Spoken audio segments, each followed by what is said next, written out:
এটা দাইলৰ ৰেচিপি লৈ আহিছোঁ। এয়া মই একাপ দাইল তিয়াই থৈছিলোঁ।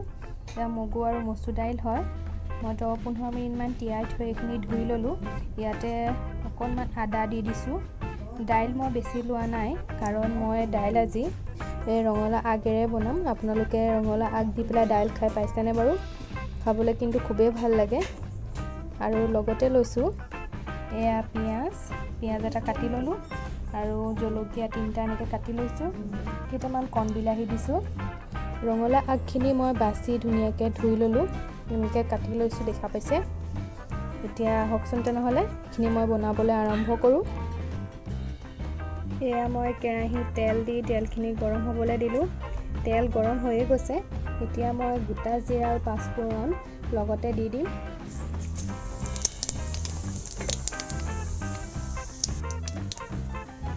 গোটা জিৰা পাঁচফোৰণ দি ল'লোঁ। এতিয়া পিঁয়াজ দি দিম।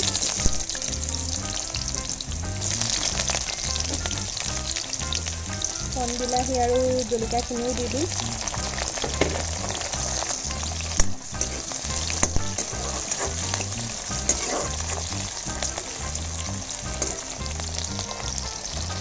এয়া দেখিছে বিলাহীখিনি ধুনীয়াকৈ সিজিয়ে গৈছে। এনেকৈ ভাঙি দিলত ধান খাই গৈছে ধুনীয়াকৈ। এতিয়া মই শাকখিনি দি দিম ইয়াতে।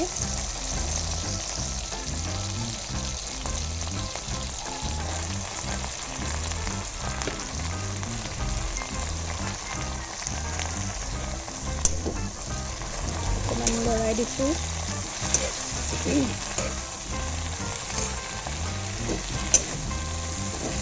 আপোনালোকে যদি এনেকৈ খাই পোৱা নাই, খাই চাবচোন, খুব ভাল লাগে খাবলৈ কাৰণে। সদায় কাৰণ দাইলটোতো একেটা ষ্টাইলতে খাই থাকিবলৈ মন নাযায়। এনেকৈ শাক পালে লগত দি খালে খুবেই ভাল লাগে।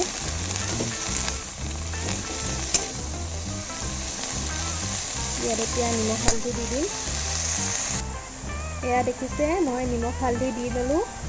সোৱাদ অনুসৰি নিমখ দিছোঁ আৰু এচামুচ হালধি দিছোঁ। আকৌ লৰাই দিম ভালকৈ এইখিনি। মই ৰঙালাও অলপমান সৰহকৈ লৈছোঁ, কাৰণ মচুৰ দাইলখিনি বেছি লোৱা নাই। আমাৰ অসমীয়াত কয় নহয়, থুপথুপীয়াকৈ খাম বুলি, তেনেকেই খাম আজি। মানে থুপথুপীয়াকৈ বনাম মই, বৰ বেছি জোল নিচিনা কৰি নেপেলাওঁ। সেইকাৰণে শাকখিনি অকণমান মই সৰহকৈ দিছোঁ।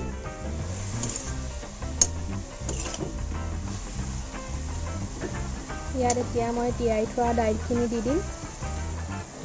এয়া দেখিছে দাইলখিনি দি ল'লোঁ। আকৌ লৰাই দিছোঁ এনেকৈ। আপোনালোকে এনেকৈ দুবিধ দাইল নিদিলেও অকল এবিধ দিও খাব পাৰিব। দুবিধেই যেন দিব লাগিব কোনো কথা নাই। আপোনালোকে অকল মচুৰ দাইল থাকিলে মচুৰ দাইলেও খাব পাৰিব বনাই, নহ'লে বা মগু দাইলেও খাব পাৰিব। মোৰ ওচৰত মই আচলতে দাইল এনেকৈ দুবিধ একেলগতে মিক্স কৰি খাওঁ, মানে সেইটো কাৰণে এনেকৈয়ে বনাই দেখাইছোঁ আপোনালোকক।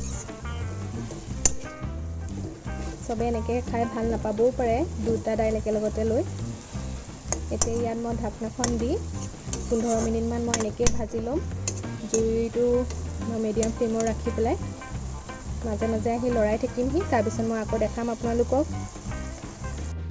এয়া দেখিছে মই 15 মিনিটৰ পাছত আকৌ ঢাকনাখন খুলি দেখাই দিছোঁ আপোনালোকক। ৰঙালাও আগৰ যিখিনি এক্সট্ৰা পানী আছিলে সেইখিনি ওলাই গৈছে। মই মাজে মাজে আহি লৰাই আছোঁহি। গেছটো মই মিডিয়াম ফ্লেমতো ৰাখিছোঁ, ল' ফ্লেমতো ৰাখিছোঁ। তেনেকেই এইখিনি ভাজি আছোঁ মই। এতিয়া ইয়াত পানী দি দিম। মই গৰম পানী কৰি ৰাখিছিলোঁ, গৰম পানীকে দি দিম। ইয়াত দেখিছে পানী দি ল'লোঁ মই। পানীৰ পৰিমাণটো আপোনালোকে বনালে নিজে চাই ল'ব, মই ইমানেই পানী দিছোঁ।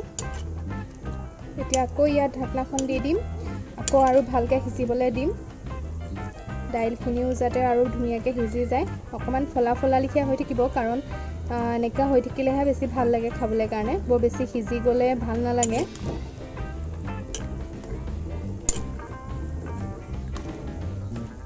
দাইলটো মই কমেই দিছোঁ, দেখা পাইছেই। আজি মানে ভাবিলোঁ ৰঙালাও আগৰ থুপথুপীয়া খাওঁ। অকণমান মই দাইলৰ সোৱাদটো আহিবলৈ কাৰণেহে দাইল অলপমান দি দিছোঁ। এতিয়া ঢাকনাখন দি দিম আৰু মই 15 মিনিটমান এনেকৈ সিজাই ল'ম ভালকৈ। তাৰপিছত মই আকৌ আপোনালোকক দেখাম বাৰু।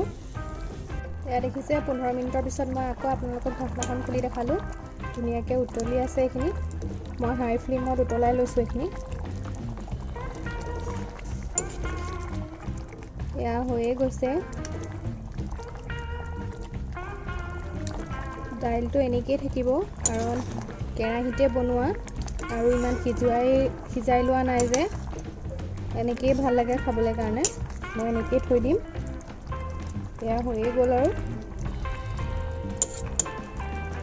কাৰণ মই থুপথুপীয়া বনাম বুলি কৈছিলোঁ। এয়া দেখিছে পানী বৰ বেছি দিয়া নাই, থুপথুপীয়াই কৰিছোঁ। এয়া হৈ গ'ল। এতিয়া মই গেছটো অফ কৰি লওঁ, তাৰপিছত ৰেডি কৰি আপোনালোকক দেখাম। এয়া দেখিছে মই বাতি এটালৈ কাঢ়ি দেখাই দিছোঁ।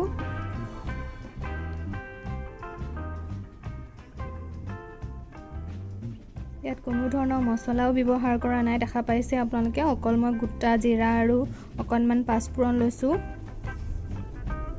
খুব হেল্ডি হয়। যিসকলে নিৰামিষ খাই ভাল পায় তেওঁলোকে এনেকৈ খাবলৈ পালে খুবেই ভাল পাব। এনেকৈ খাই চাবচোন যদি খাই পোৱা নাই আপোনালোকে। আমি মাজে মাজে বনাই খাই থাকোঁ এনেকৈ সদায়, কাৰণ দাইলখিনি একেটা ষ্টাইলতে খাই থাকিবলৈ মন নাযায়। সেইটো কাৰণে যিকোনো ধৰণৰ শাক হ'লে মই এনেকৈ বনাওঁ কেতিয়াবা।